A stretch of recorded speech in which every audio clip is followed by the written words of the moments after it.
with delivering on the subject as we'll be having this. Ukeme just joined us. I guess we should give Ukeme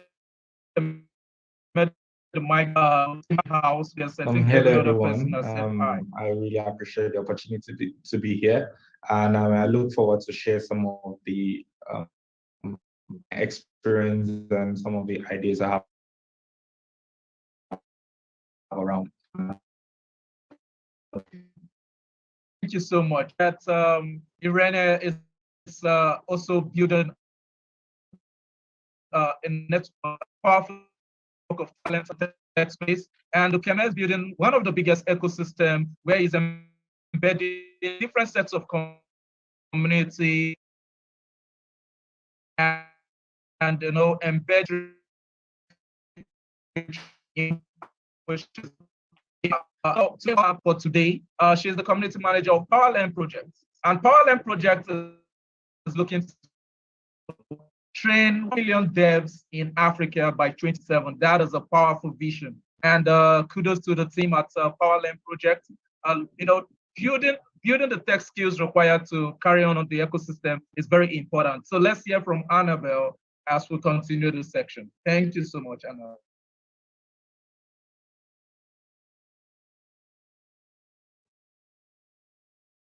So I just say hi everyone.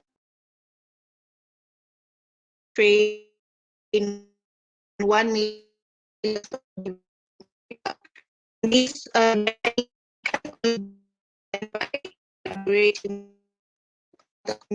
so you that you that integrate with the mentors from the tech trainers and even the tech recruiters that we have today. So as we try to bridge the tech gap in Africa, we can only do so much just by ourselves. And so this is an incredible space. Thank you for making time. I think we're about to learn so much from Ukeme and Irene Mwangi, who are really great people in their field of work, and to hear what they teach us. So welcome everyone. Thank you, Emeka, back to you. Thank you so much. It's a great opportunity to always collaborate and get to learn from. So I'm going to get started with Irene. Irene, are you there with us? Yes, Emeka, I'm here with you. Thank you for joining us. So you've been in the space, and I would like you to just what are the fundamentals that you've seen, the key reason why you would encourage any young person as a tech recruiter to get into the tech space? So what would be the foundation? Okay, thank you for that. I think being in the space of tech and interacting with the tech ecosystem, even if I had a child who wanted to do any course, I would really advise them to go into the tech, because this is where we are. They always said it's the future, but we are living in that future right now. And with the funding that is coming in the startup space, in the tech companies, there is much open opportunities for young, especially from junior and mid-level, to join in the space. And that's they are earning decent amount of money in the tech space. So compared to other roles or other positions. So I'll really encourage people to join in the tech. It's fun, although people say that the tech guys don't talk much, but they enjoy it in their own way by coding, by just making those hard stuff, and which we cannot understand, but we see the front end and we get the solution. So yeah, I would really advise people to join in the tech space. Oh, great. So Powerland project is doing a lot to ensure that people get the basic level of entry at ease. So I would like Annabelle, would like you to uh, continue this conversation with Annabelle based on experience as a with Iran. Based on our experience as a tech recruiter, what would you think from you being a community leader in a training community where people are eager to learn? What do you think would be your position or questions you have for Iran?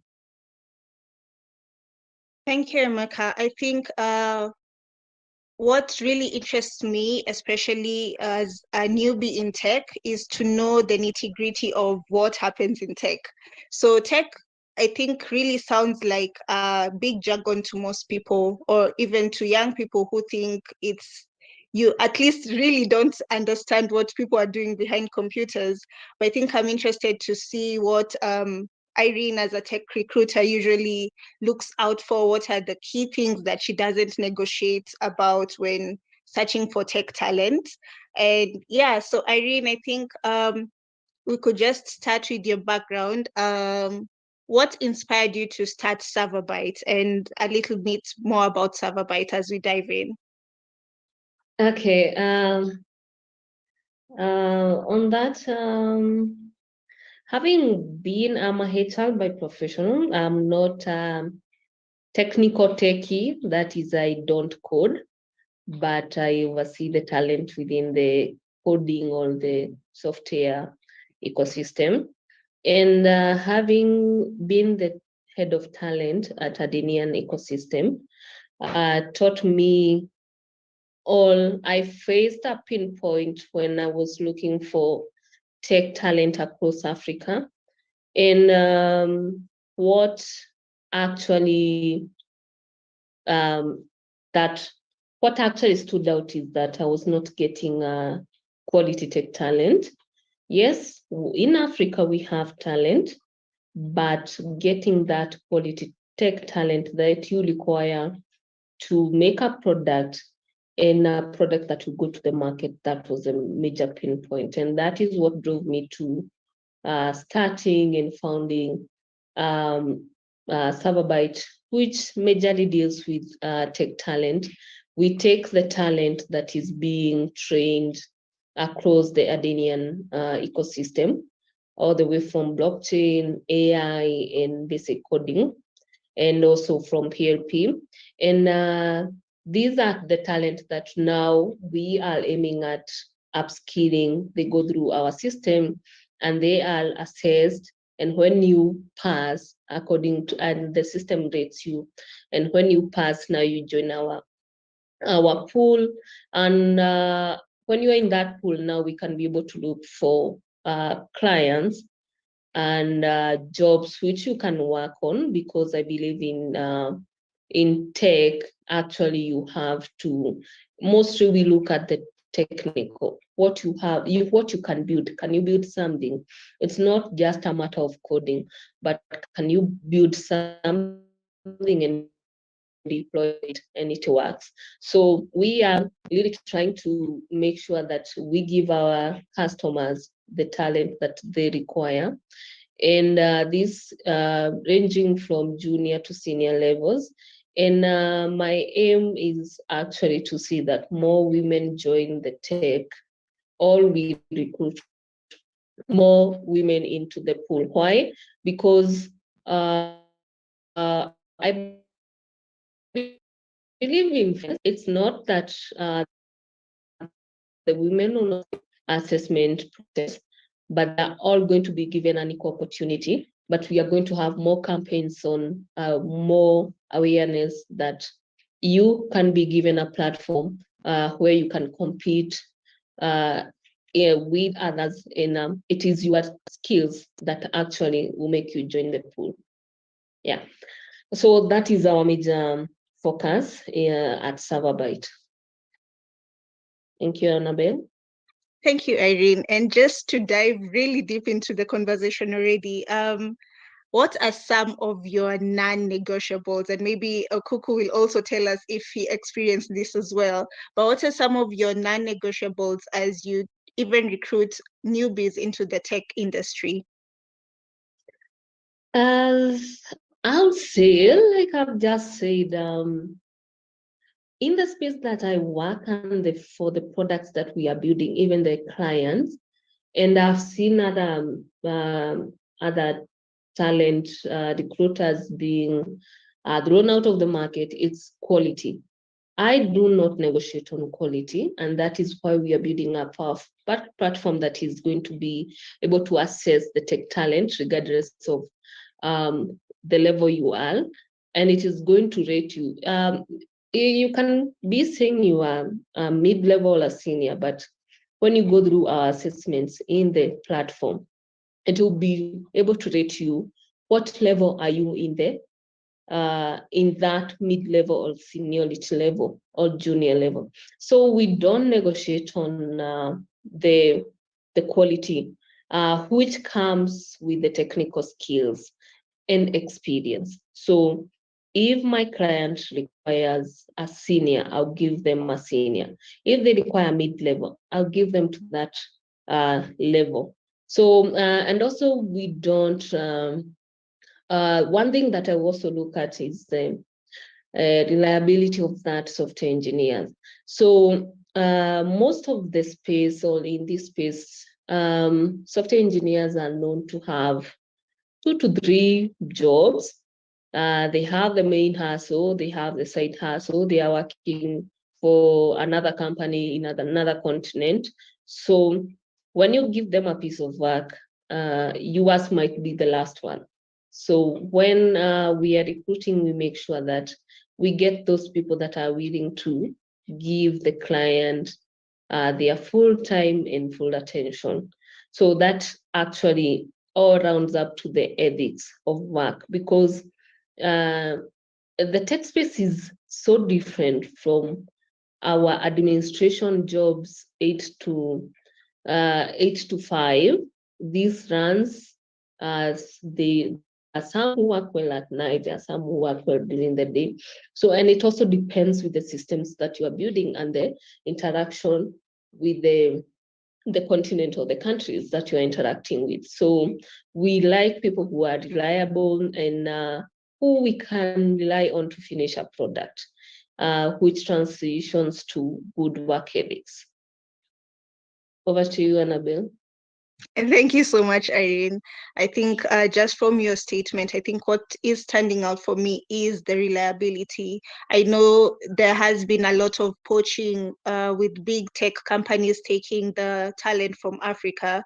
And I think one of the things we boast about is the reliability that our talent here has. Emeka, do you have anything to add as we pass it on to Okuku? Oh yeah. So I think she made a very strong point on that reliability. And but Ukeme has been building something in the continent. It would be good to hear from him what has been his major challenges in, maybe with Nigerian talents, or what has it been like, being a CEO of a platform like gaming. What would you say would be your advice to people seeking to enter the tech space to build something like gaming? What would you have to say to them? So I think for someone who is trying to start a career in tech, they basically have to do a lot. I understand most people actually think tech is easy.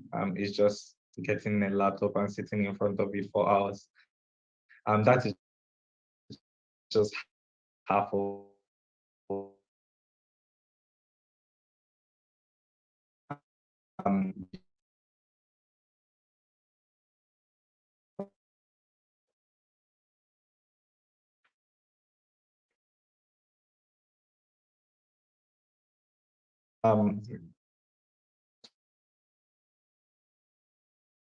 for you to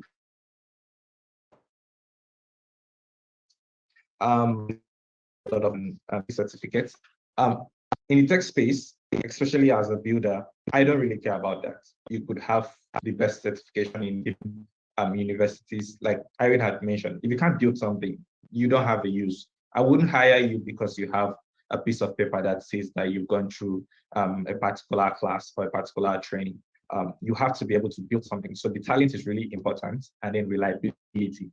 And if you're someone who is passionate about tech, then it's going to be easy for you to be reliable because you're doing something that you love, something you care about. So the output of your job is going to be really important to you. But if you're someone who doesn't really care about the tech that you're working on, you're basically more of like just hunting for, you could say, because the money is good in the space, you're just trying to increase how much you earn, you're likely not going to end up being a reliable person, because when attempting to do any job, you're going to focus on only what you are asked to do than what you can actually do.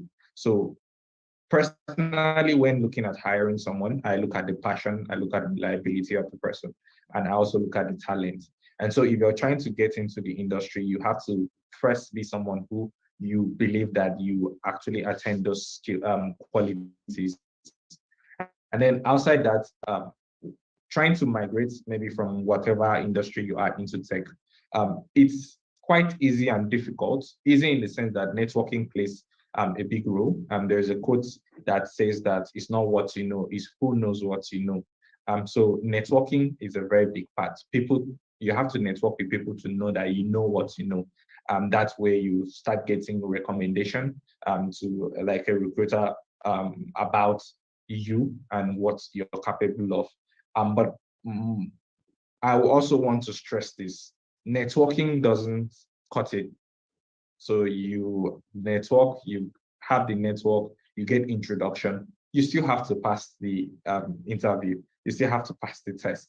So that's where your skill actually comes in. But just breaking it into 7 parts, attending industry events would help you network. So you look out for local tech events, meetups, conference in your area, and attend those events. So you get to meet other professionals. People in the industry who have experience would actually mentor you, which you can get to meet those people from attending these events. Exchanging of ideas, being confident in what you know, would help shine more light on your person, because people would be interested in someone who is interesting, someone who has something to give, someone who has value to share. So exchanging of ideas also helps that. Building relationship helps that. And then the second one would be joining online communities. We actually have a product called Gamic. The sole purpose of Gamic is to help people connect with individuals, interesting individuals in whichever industry or niche they want to. So if it's Web3, we have a training company that uses Gamic, PowerLearn project soon to get on board on Gamic, and we have Web3 Jobs that is a community of people who share job opportunities on the space. So joining online communities helps expose you to a lot of things, and through your process of trying to learn, you get to meet other people that are at the same journey with you, at the same level with you. So you get to also network with them, share ideas on how you're solving problem, which problem solving is really important. Get to learn industry tricks, and you could say hacks on how you could improve whatever you're actually doing. So joining online communities is really important. Use your social media. A lot of people use social media only to post their pretty pictures. You can actually use platform like and tweet with other professionals in the industry leaders, passions, and share your own expertise. Same thing, you can also use Gamic for. Also, the fourth one would be building a personal website. This is going to be what you're going to be able to share to someone. So you're sharing me your CV, and you're also sharing me a link to your personal website. I'm likely going to check out your personal website first. Why? Because it's something you built yourself. I want to see how you think, because the CV is just a piece of paper with sharing what you've achieved or what you've done so far in your life. But then being able to see that thing actually changes the narrative and changes how I view you as a person. So that's a very important thing to do if you're trying to get into tech. Participating in hackathon. I've heard some people say, yeah, I learned how to code, I learned how to do this, but I've not gotten any job. So because of that, I don't have anything to show for. Participating in hackathon is a very interesting way to have something to show for, because you get to join teams, build interesting things. And each of those things you build, you get to add it to your portfolio, which could be on your website. And so when you're trying to get a job and a recruiter is going through your portfolio, your personal website, and they could see all these interesting things you've built, and you share how you basically solve problem while trying to execute on that plan, actually adds to it. And I think the sixth one would be joining mentorship program, like Power Learn Project. Getting to learn from people makes the job really easy. I'm saying this as someone who's self-taught. Learning from a mentorship program helps you skip months of you trying to figure things out yourself. Because especially when you're starting in the early days, you don't really know the questions to ask. So you don't know what to do. You don't know the steps. You cannot start learning a high level language when you have not actually understand the basic of whatever thing you're trying to do. So joining a mentorship program is basically like hand-holding you through the process. So there are tech organizations in universities. There are programs like Powerlearn, Project by Emurgo. There are a lot of programs online. You can check online too, and you would see program you can actually join for mentorship. And then the last would be use job search website. So leveraging that to kind of like find a job. So submitting your CVs on Jobberman is there. There are international ones like Glassdoor, Indeed, using that to look for opportunities. Most people would think, okay, since I just got into let's use programming, for example, I need to actually spend years and become maybe a level programmer, or you can become a senior programmer with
I'm just here listening. I'm like, this is a full masterclass on how to get started your tech career.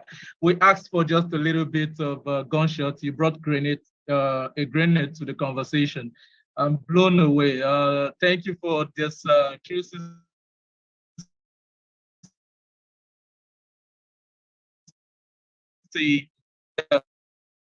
Anyone who has taken Ukeme Okuku said. Annabelle, I don't know what you think about that. I don't know if you have any comments regarding what we've heard from Kevin. I mean, I'm just here thinking, had I attended such a webinar maybe a few years back, I'd be a software developer in Google or something, you know. So I think you have really you have really broken it down easily, and that was a great step-by-step on how you can kickstart your career. Irene, might you have anything to add on how someone with little to no experience in tech can make themselves marketable as you look for skills?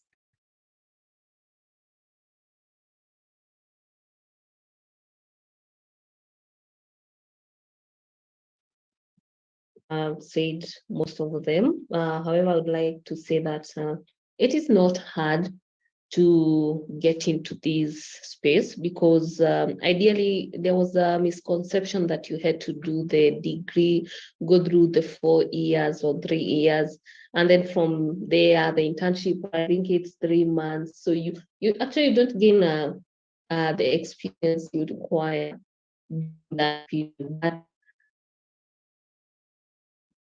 Uh,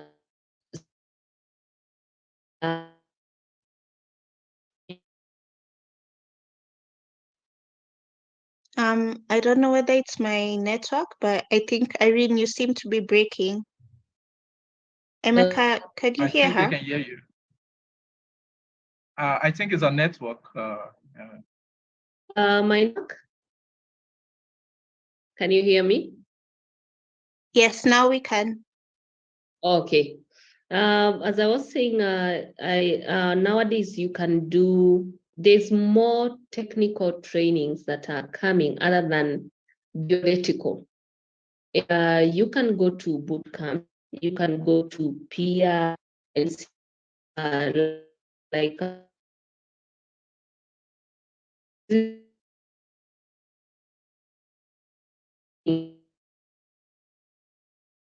you can code, and you will have learned at least 3 languages, which you could have taken 4 years actually to master in an university or a institution. So when you are starting, it's not difficult to enter into the market. You can start, most of the people start as web developers, since that is you have to understand the web basics and where to post, because everything is online. And then now you can go graduating to other languages that are there in the space. So getting into the space is very easy.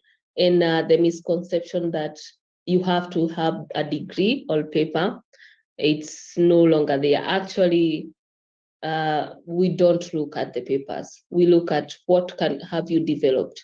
It is proof of work, and this proof of work is what you have actually developed. That look at. Also, in the generation that we are in, there is also, people think that in the tech space, you can just start high. You need to start somewhere. The internships, they are really they're really valuable, because you have a concept to show that you developed something. And also you can go online and some few jobs, and those as proof of work when you are going for interviews. So I think that would be a basic start for someone trying to get into this space. Over to you, Annabelle. Thank you, Irene. So I'm just thinking, in case anyone is out there who hasn't probably attended a bootcamp before, you're in the right track. PLP offers a fully funded scholarship program that you could apply, and it's beginner friendly. So we are actually taking our waiting list for the next cohort. You could just check our website, PLP powerlandprojects.org, and you can be part of the waiting list. So you can start your career in tech just by making effort into, as Irene has said, joining a bootcamp and ensuring that you learn the basics of how to do this. So I'm gonna pass it on to Emeka to take us to the next part. Irene, I love the way you said it, giving them the, how easy it could be, because a lot of people have this misconception that it's quite difficult. And Annabelle, I think if you were at such webinar maybe some years back, maybe you would have been the founder of ChatGPT by now. So I think you still have the opportunity to create something. Now you're at this webinar. So I would like to go over to Kevin, because being involved in the tech community, being a product guy who has created products, what do you think is the most misconception that a lot of new guys who come to the space get? There is this, for me, I would say I see a lot of misconception. For you as the CEO who has led products and interfaced with a lot of tech guys, building and all that, what's the major misconception you get from new guys who are trying to enter the space? I think Irene already shed a bit of light on that, which would be people thinking you need a certificate to start in tech, which is not so. It falls down to your skill sets because, like you mentioned, tech is more about building products, building things.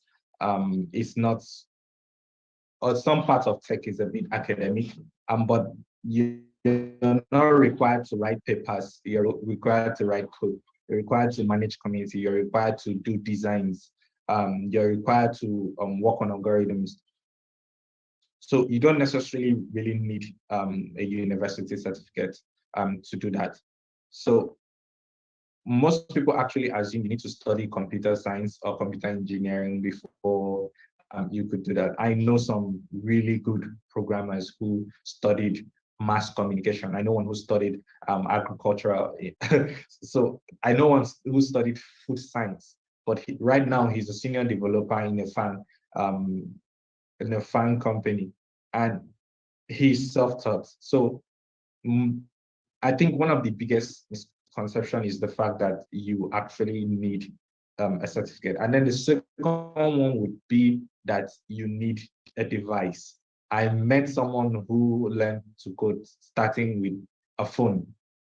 These days, we all have smartphones, and most of us don't know how powerful what we have in our hands.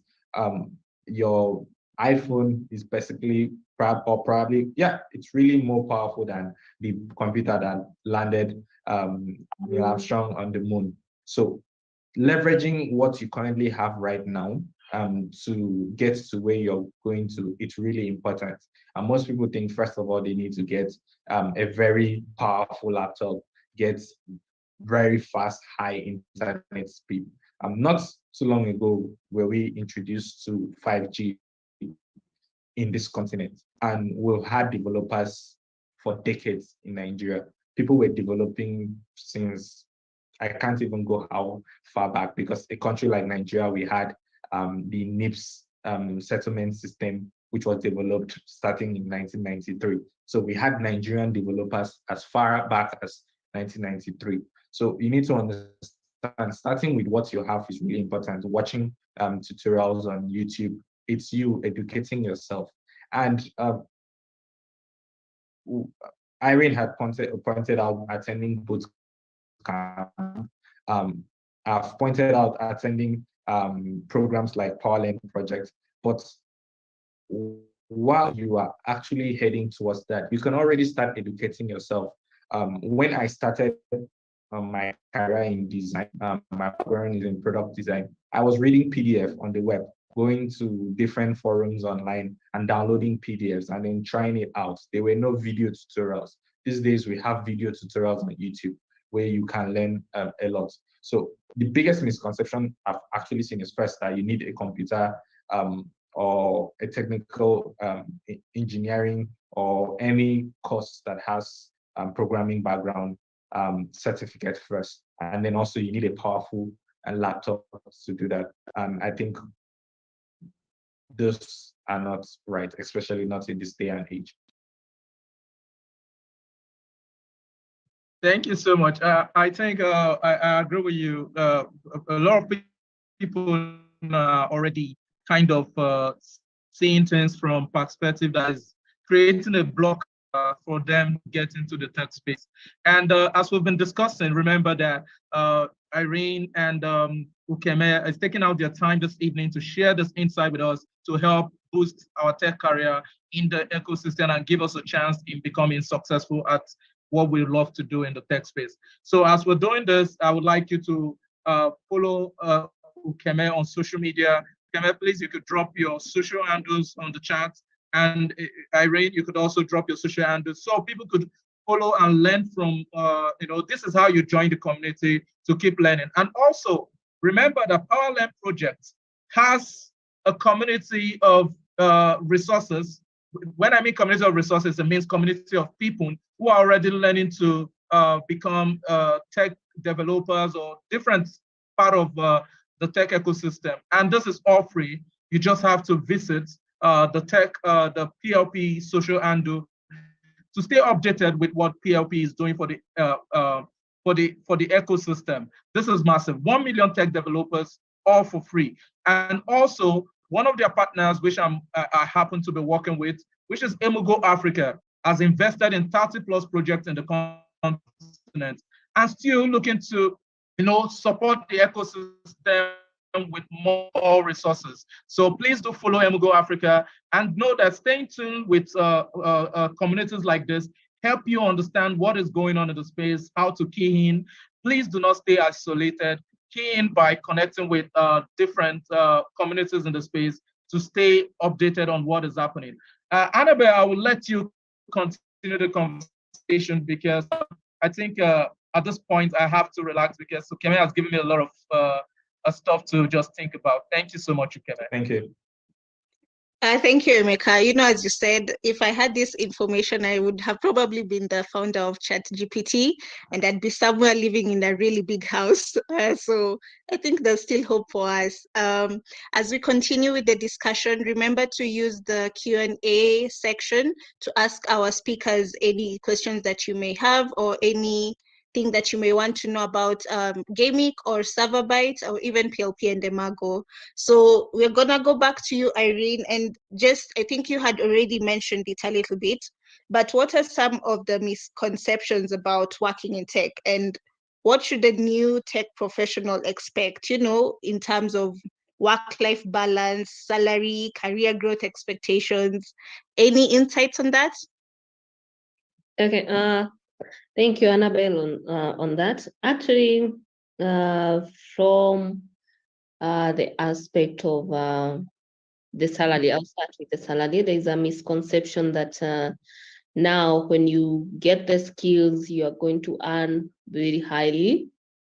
Because when you are new, you always hear how the ecosystem is and how people are earning. So people come with little experience and they are asking for more money, but we have to learn to grow gradually in the space and also have the experience. So most of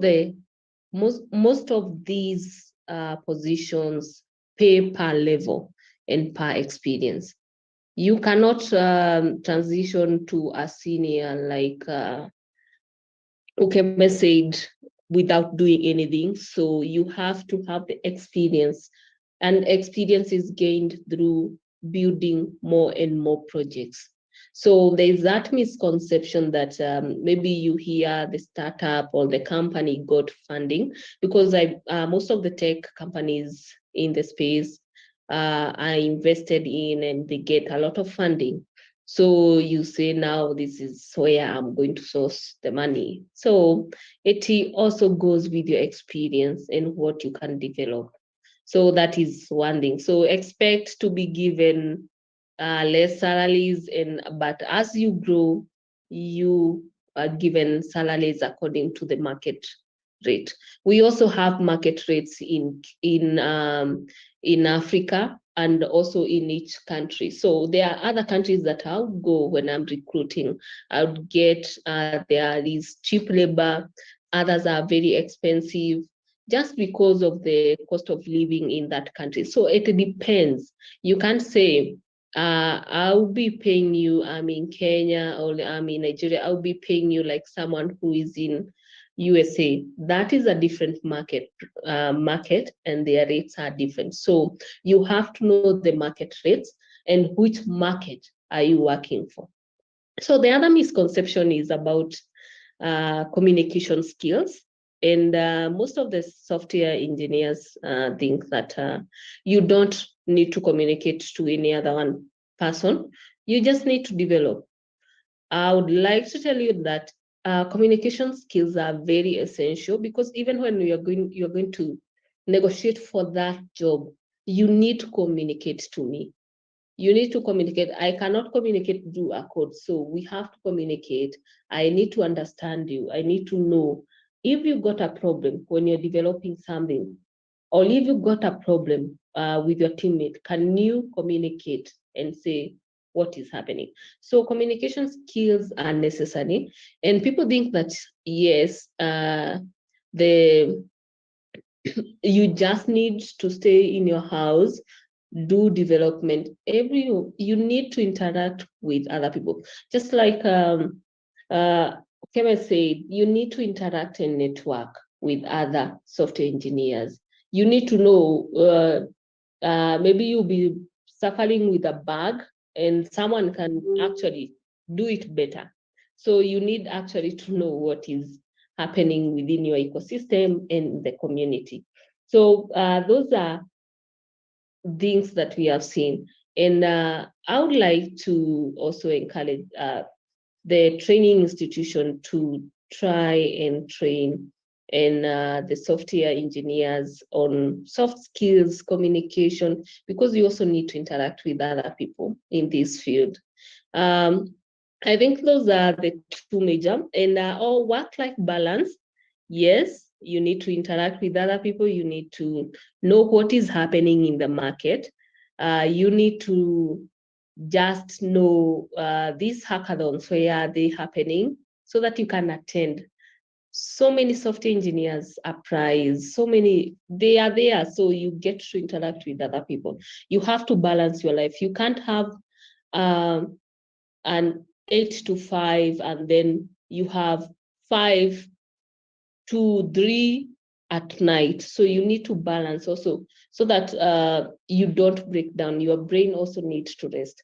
So for those who take more than 3 jobs, sometimes I find they don't balance. You also need a life also outside the coding world. Over to you, Annabelle. Thank you, Irene.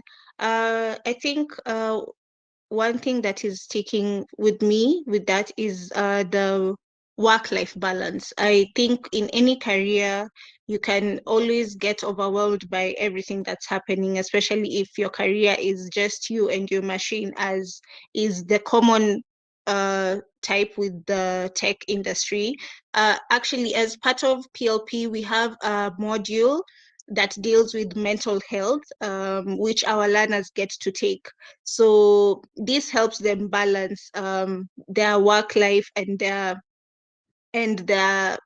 life outside of work, and even manage things like stress. So I think it's really important that more people keep track of what is happening in the industry, as well as just be aware that you may need movement even if you work in tech. And another thing that you have mentioned is just the patience to grow, and wait for a senior or a level where you may be paid according to what people are hearing out there. Okuku, I don't know whether you can add on, was that the same expectation you had as you were getting into the tech industry, or how did you find your way to negotiate a salary that you are worthwhile? I think for myself, I would say I was a bit lucky. I'm lucky in the sense that I've always been that person who have been very, very eager to learn and very curious. So every single process of me integrating into the tech space was me asking questions. So I asked a lot of people who I knew who were already working in the tech space questions about how they negotiated salary. I watched a lot of videos and tutorials on how you basically negotiate stuff like that. And one of the things I also looked at was my skill sets. Like, I don't know, I like really hitting on that note.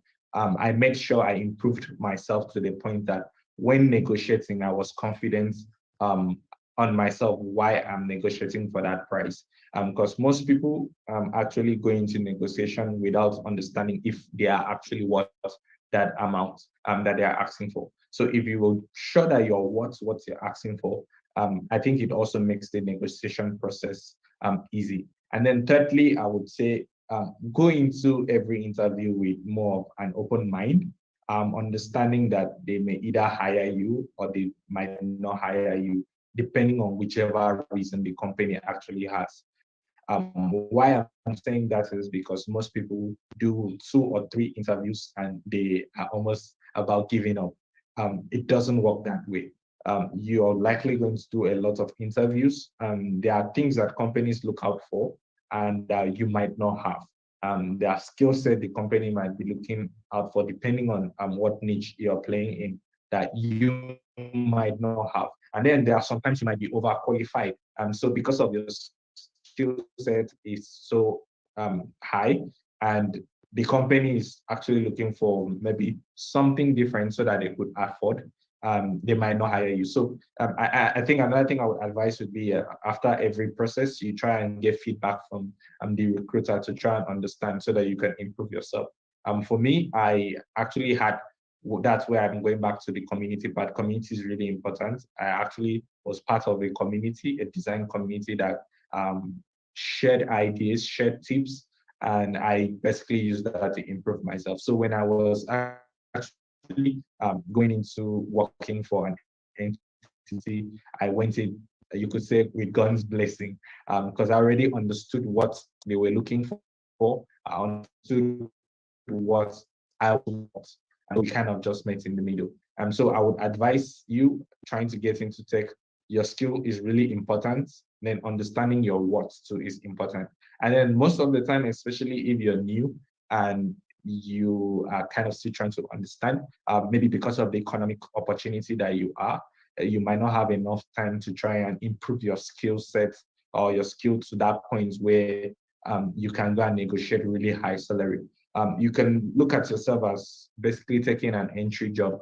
Like I mentioned, as a junior developer, you get a job, an internship, to just get your leg through the door because you basically are unlocking an opportunity to learn a lot from working for this company. So at that point, you need to understand, like I mentioned, your what, and then negotiate based on that. And I would say never take any job that you think is below your what. And when also reviewing your what, there's an industry. You need to review the industry first before giving yourself a what, because most time people are maybe the best in their states, their local government, and they basically evaluate yourself based on that. And when going into negotiation with a company, they use that to kind of like review their own stuff. When people are looking at the global standard for doing anything and they are hiring based on that, you might not stand a chance. So what is really important, and also understanding how skillful you are. It helps really well with perspective of how to negotiate. Thank you, Okuku. Emeka, might you have anything to add?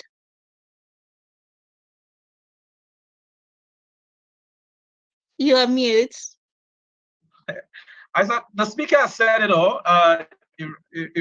Irene and Ukeme has just gotten me flabbergasted. Is that the right word? So I'm just sitting down here. I'm like, oh, I wish I came for something like this maybe 7 years back or 10 years back. I might have been maybe Mark Zuckerberg by this time. No, I don't know. But it's fine. I still can guess that I still have an opportunity to leapfrog the tech career. Thank you so much, Irene. Thank you, Ukeme. This has been an awesome time with you. So Annabelle, yeah. Thank you, Emeka. I know that we still have so much to cover, but we don't have the time, unfortunately. So I think we could just now dive into some of the questions. Irene, I see here's one from Jacob. Being a tech recruiter, you mentioned an interesting point that the misconception many have is that they first need to have a degree in tech. Can you kindly expound on that point, as my internet connection dropped out and I missed out on those valid points? There are still a lot of companies in Africa that won't give you the day of light unless there's a degree on your CV. Irene? Okay, thank you, Annabelle. Jacob, yeah, we understand there are most of the companies that will not actually, they still need to see the papers, but we need to change the narrative, and especially, and the narrative actually has changed for the recruiters that are in the actual tech. Like tech space, tech corporates, the higher corporates, they will still require your whole, even how much you have in the bank. They will request for everything. But when you come to actual startups in tech space, where we need you to build, what is required is me. I have 6 months to build version 1 of my platform. So even if you came with a degree, a paper, you will not help me. If someone has self-taught has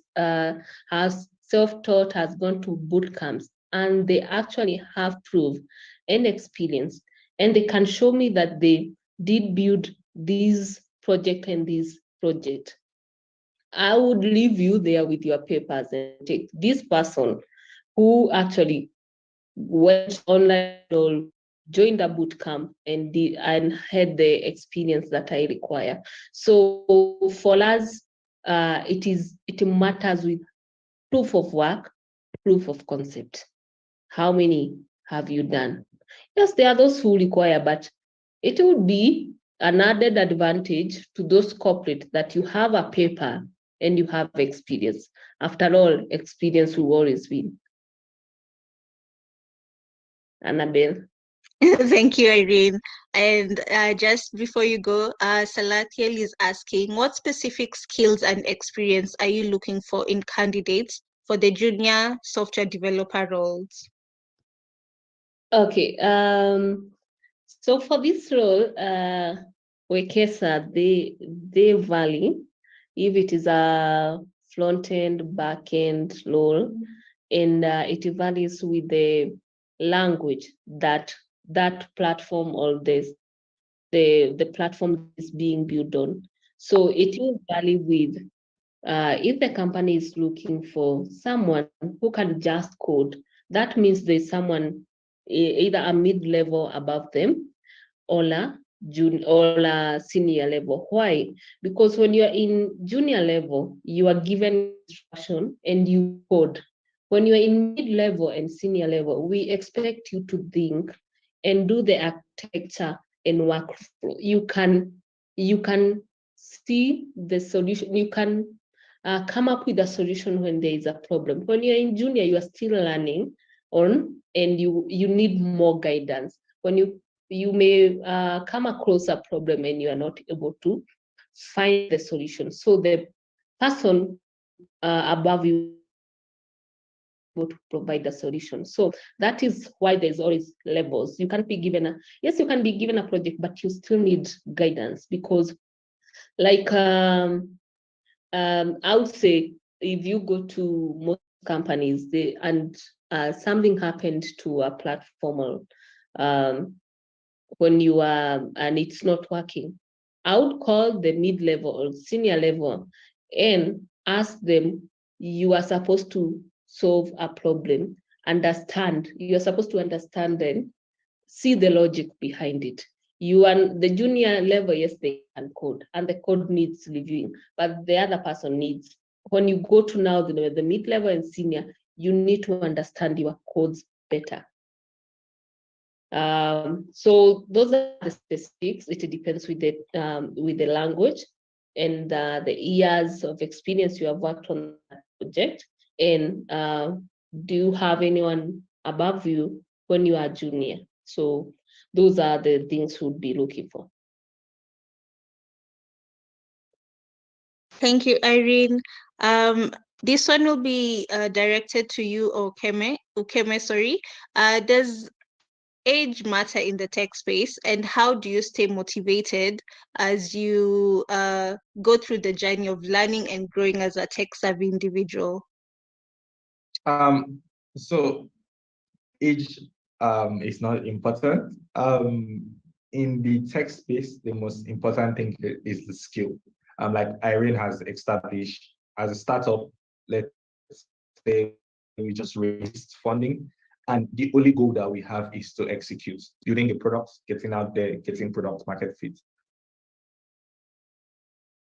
If a 13-year-old is skillful enough and to deliver my front end and there's an opportunity to hire the person, I'm open to hire. I know a lot of tech companies that have hired people younger than the age of 18 with the consent of the parents, of course. So age doesn't really matter. If you're a 40-year-old, you're a 50-year-old, as long as you can write the code and it runs, and I don't have to worry about getting multiple people to audit the code because you actually know what you're doing, it doesn't matter. Age is not a barrier to entry into tech. You can get into tech at any age. And the question of being motivated is you have to be also someone who can be self-motivating. Joining a community helps because I think as human beings, being able to have like a mirror or a place to bounce off ideas and a place where we can get encouragement, a safe space for us is really, really important to us and our mental health. So having people who encourage you helps. So joining a tech community, a coding community, whichever community that if you're trying to be a community manager, a UI or UX designer, joining a niche community that kind of ties to what you're trying to do is really important because you get that feedback loop from people. So sometimes you might be feeling that you're not making any progress, but then you go to the community, you get to meet people who are either just starting or they are somewhere behind you or they are where you are, but then you can tell from the difference in skill sets that you are probably better. And you can also get to meet people who are at your stage and they've gotten a job in the space. So there's multiple angles of encouragement coming from you just being part of a community. And that would help you a lot in the journey. But like I mentioned, if you are someone who can be self-motivating, it helps a lot. Because I'm just going to be honest on this call, a lot of the time you're going to be in your own headspace. If you're a developer, you're spending your time in your head thinking on how to solve problems. You get to either enjoy or hate the idea of being in a quiet place. Or you could, if you're someone who can work with music, it helps too. But you're going to spend a lot of time just thinking in your head alone. So you have to also be comfortable with being alone and thinking in your own space.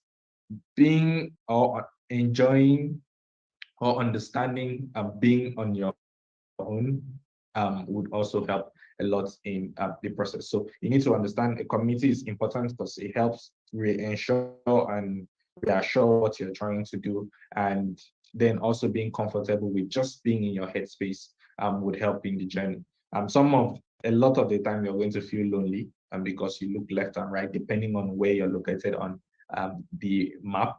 You might look around and nobody around you is doing what you're doing. Growing up, getting into tech, nobody was doing what I was doing around me. So I had to self-motivate myself, but then I discovered a community and that also helped. But being able to push myself on my own was like the stepping stone for me. So if you're able to go through or manage both ends, you're good. And I would want to also just encourage you, whenever you feel lonely, you feel burnt out, you feel whichever way, just remember what I just told you, that everyone who is actually doing great things in this space right now was in your seat. There's a time in their life where they was exactly where you are. Thank you. Thank you, Keme. Before I pass it on to Emeka, I just want to ask one more question from David, who says, does AI pose a threat, especially to junior developers? And I think we can link that with some of the emerging tech trends that people should probably keep track of, or some of the resources they can use to keep track of the trends and ensure that they can stay up to date with these developments. Okay, so staying up with trends is part of the things you have to do in tech. Twitter is a good place to do that. Joining communities either on Gamic or on other platform is also a good place to start because you on your own wouldn't be able to scan through the web to find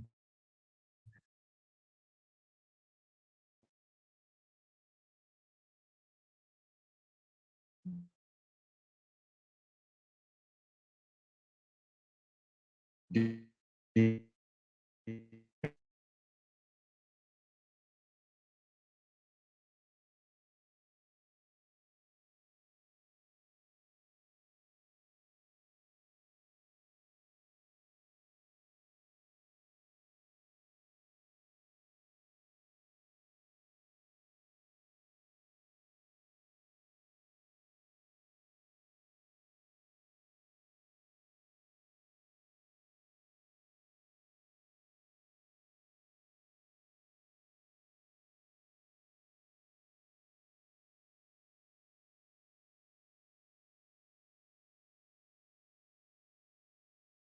knew about GPT.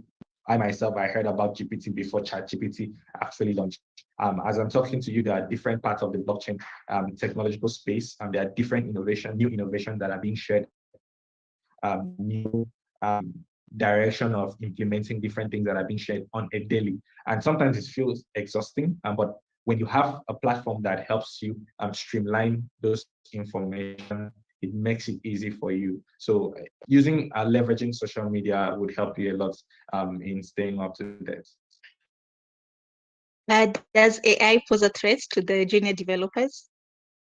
I think if you're a junior developer, you already understand the basic concept of software development. I think AI is not a threat. You should look at AI as more of a superpower that you can leverage on.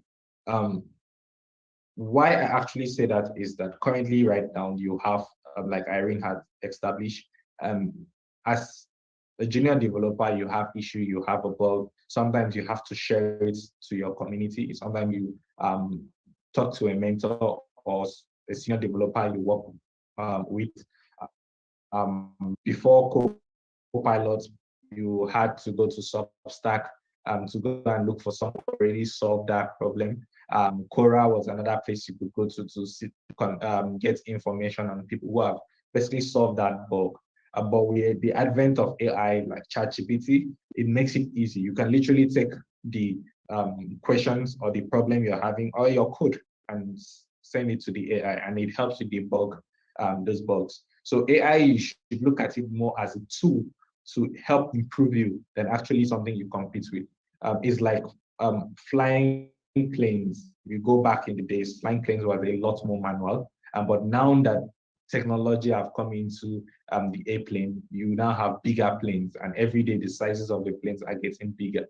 Reason why is because due to the fact that we have technologies like machine learning, a lot of things have been handed over to technology to handle. One of the best fighter jets owned by the United States Air Force, 80% of it is handled by AI and just 20% is handled by human. But then the human is not seeing the AI as a competitor, but more of an enabler. So as a junior dev, you should look at AI as just another tool to help improve your process.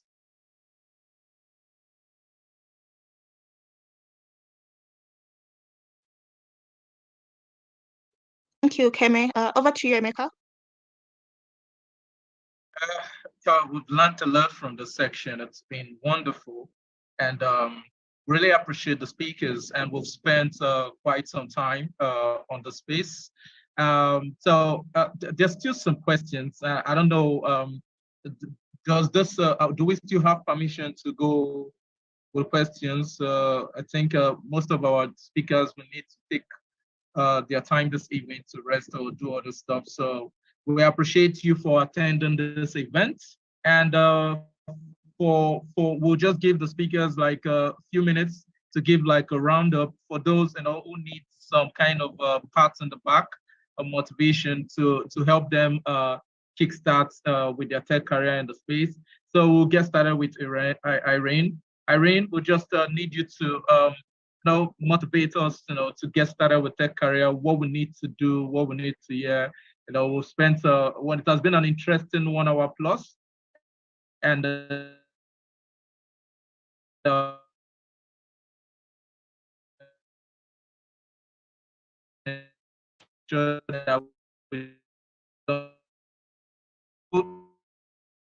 we would like to find out what from Okay. you regarding this subject. I think in the tech space, what I can say, uh, someone actually said that there are some bias when it comes to experience in with your years of experience.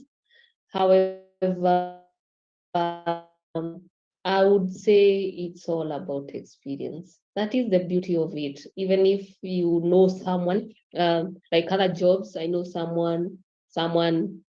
At the end of it, it's what you can do that actually will put you out there.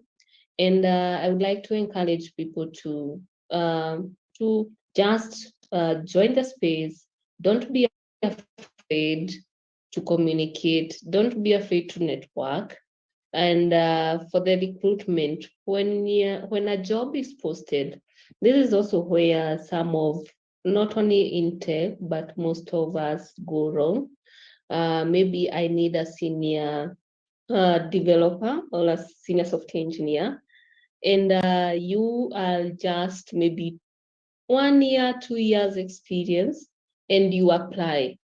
So I will not take time to check your CV or something, because it also depends with the years of experience. So I would advise, if you are looking for a job, apply for the right one.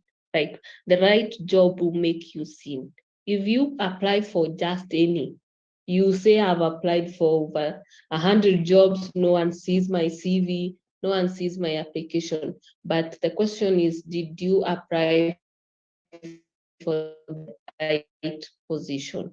So it's always good to apply for that right position, so that we can see what you have done. And also, when you are for the jobs, please do not forget to attach your GitHubs, because that is where, even if I see your CV, I need to go to the GitHub and see what you have actually done.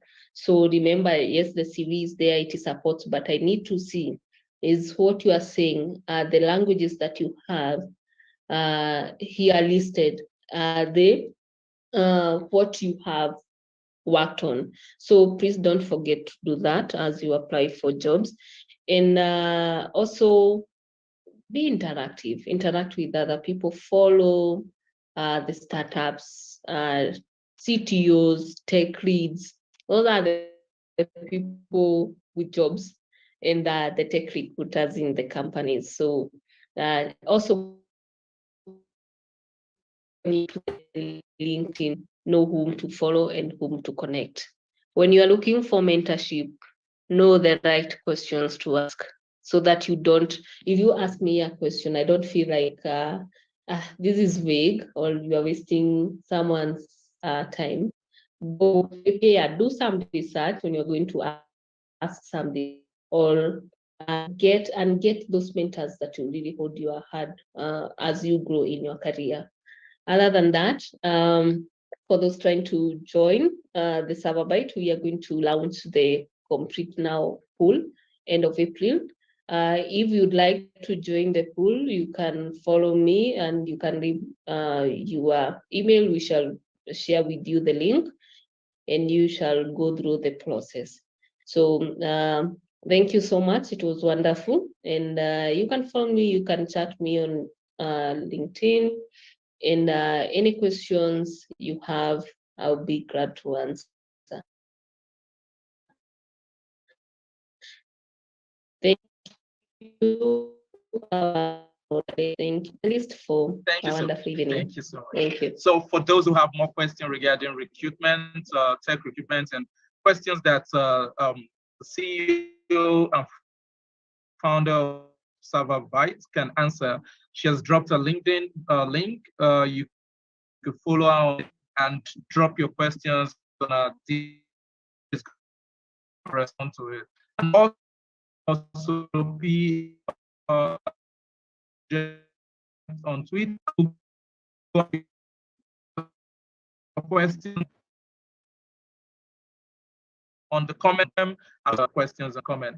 Over to you, Ukeme. Let's get a final word from you. Please motivate us to become a co-founder like you or founder like you? I would like to be I a think founder what someday. I'll just have to share would be that the tech industry can actually be challenging, but with perseverance and hard work and a willingness to learn, you can become something in the space. And like Irene has established, skill sets and experience is really, really important. As much as introduction and networking is important, skill set and experience is really, really important. And this is one of the space which knowing someone or being connected doesn't equals to an opportunity, but having a skill and merit of your skill is what gives you opportunity. So as much as it's challenging and it requires a lot of hard work, if you put in the work, you would be happy with the outcome. Thank you. And I think we've had a wonderful evening with everyone. So I'm going to give it over to Annabelle to conclude the space for us. Thank you, Keme. I can't thank you guys.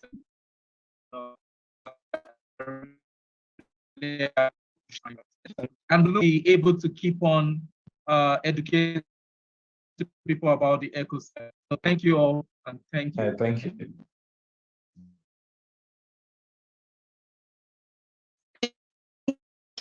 So much, Irene. Thank you so much. Okay, thank you so much, Emeka, and everyone else who's on the call. You have been a phenomenal crowd. Thank you for all your questions. I know we might not have been able to answer all of them, but no worries. Follow Ukeme and follow Irene both on their social media pages. And we had posted their LinkedIn. Find them as Irene Mwangi on LinkedIn as well. Remember to join our community. We have more of these events, webinars, and trainings and hackathons that you may be part of. So be sure to join our Telegram